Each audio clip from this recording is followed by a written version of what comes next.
Good morning, everybody. I think I'm live. All right.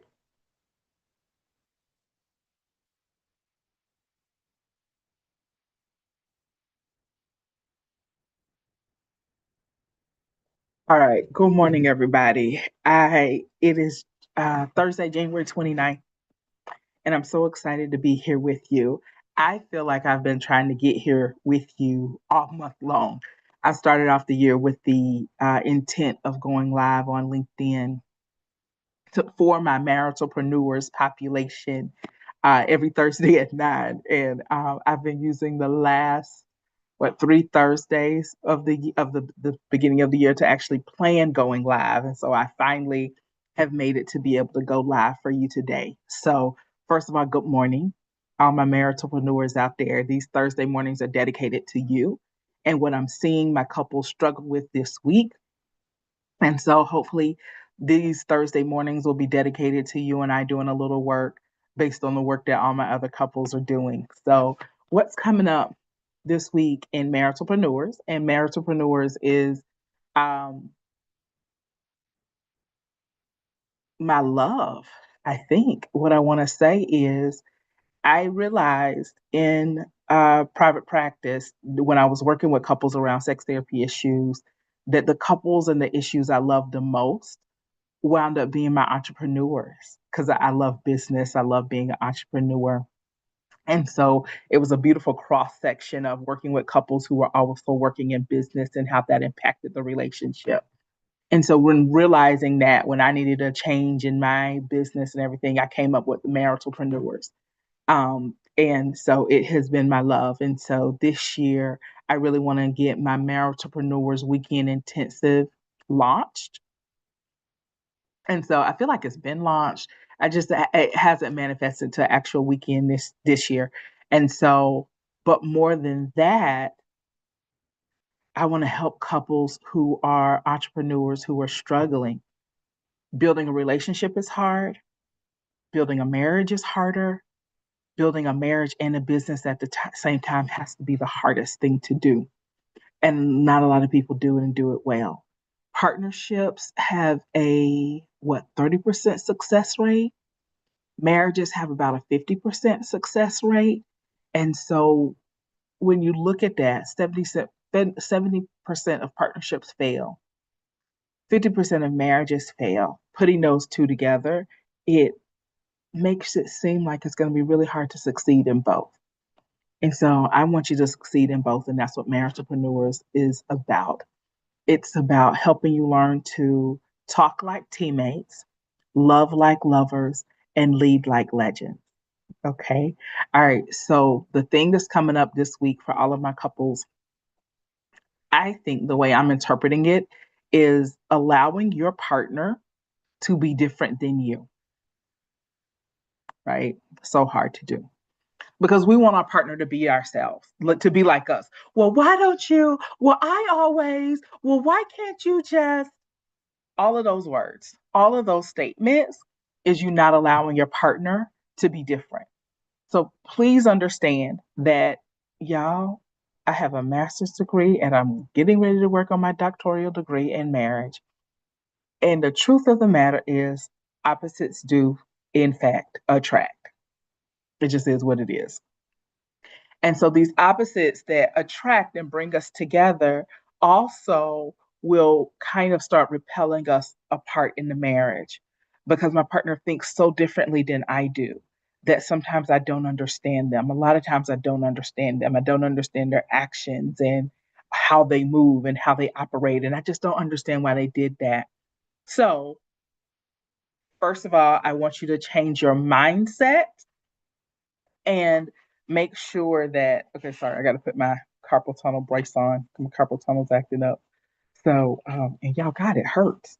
Um, okay, so first of all, I want you to change your mindset. All right.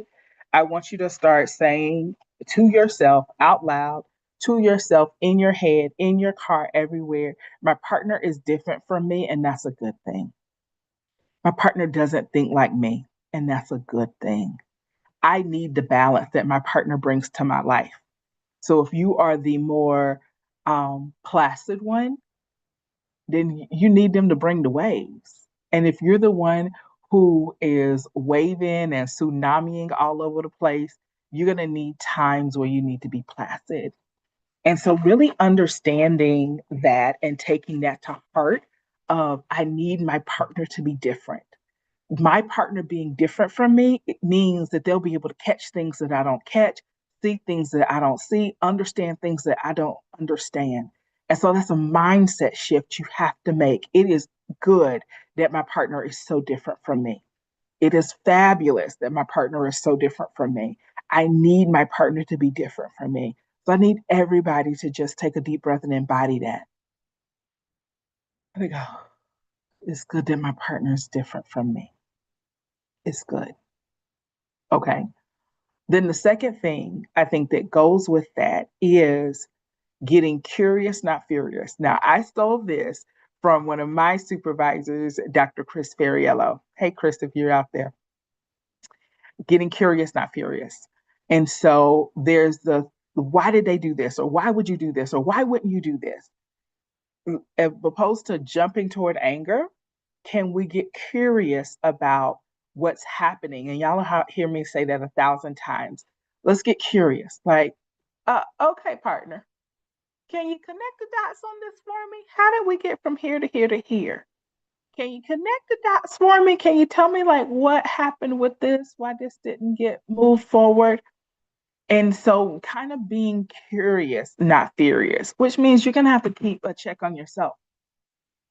Yeah. So let me give you another line, and I got it from Brene Brown, and I love Brene Brown. Um, the story in my head. So if you can say that out loud, the story in my head is that you didn't do this because of such and such such. Tell me your what's your perspective. The story in my head is that you did this because such and such and such and such and such. What's your perspective? And so when you say that line, the story in my head, it level sets. It does two things. A, it reminds you that the story in your head is exactly that, in your head, that you don't have the facts, that you don't know what happened, that you just know that your brain came up with a story because our brains are meaning making machines. All right, shout out to all my people who know exactly where meaning making machines came from. All right, your brain is a meaning making machine. And so it will make meaning out of something that could be completely incorrect about you, your partner, and whatever action you think they did or did not do. All right. So, therefore, if you start with the story in my head, you're instantly reminding yourself that that's it. It's just a story in your head. You don't have the fact. Then you're also cueing them that you've been in your head. And so hopefully you would have shown this video to them. And now they will say, okay, my partners done work themselves up. They got a story in their head. Let me be clear in my communication. What were you confused about? Where did you get lost? Okay. And having that communication. I think one of the things, the biggest things about being an entrepreneur is knowing that you have to work on yourself every day. You have to work on yourself to be better in the business, and you have to work on yourself to be better in the marriage. And so, one of the places to get better at is controlling the emotions in business as well, right? Because when you have an employee that quits, when you feel like you've given them everything, that hurts, and you have to be non judgmental. You can't take it to heart. You can't be hurt. You have to understand this is business. Employees quit, they leave jobs, they go start new jobs. Um, that it has nothing to do with how great you were of a boss sometimes. It doesn't. And so there's a real need to control your emotions and get the facts. And so that same thing that you use in business is the same thing that I need you to use in the marriage is get the facts. Okay? All right. So we talked about mindset first, just mindset that I need my partner to be opposite from me. It's a good thing that my partner is opposite from me. I love that my partner's opposite from me. So that's tool tip number one. Number two was, yeah, what was number two? Because number three was a story in my head.